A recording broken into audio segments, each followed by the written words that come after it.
నేను నమ్మిన పవిత్ర గ్రంథం జోలికి ఎందుకు వస్తున్నావు? ఎందుకు తప్పుడు వ్యాఖ్యానాలు చేస్తున్నావు? నీకు చేతనైతే సమాజంలో ఎన్నో చెడులు ఉన్నాయి.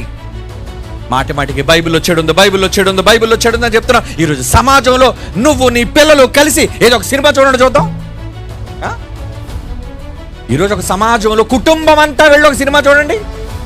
ఒక తల్లి సిగ్గుపడుతుంది, ఒక కూతురు సిగ్గుపడుతుంది, ఒక తండ్రి సిగ్గుపడతాడు. ఎందుకంటే అన్ని బూతులు, బూతు మాటలు, బూతు పాటలు, ద్వంద్వ డబుల్ మీనింగ్ అర్థాలు.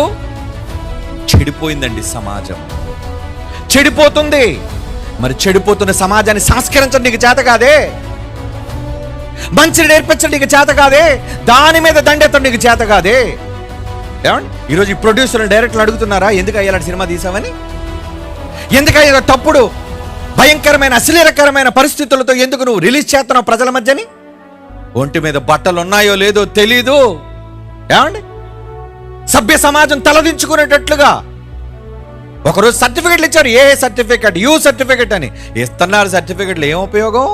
అది మీ టీవీల్లోనికి, మీ మొబైల్స్లోనికి, చివరికి మీ ప్రాంతాల్లోనికి పెద్ద పెద్ద పోస్టర్లు, అశ్లీలమైన పోస్టర్లు. దీనికోసం ఎందుకు ఎవడు అడగడో? అంత దమ్ము లేదు గనుక. ఎందుకంటే వీడు కూడా దొంగ గనుక, వీడు కూడా దొంగచాటుగా చూస్తాడు గనుక.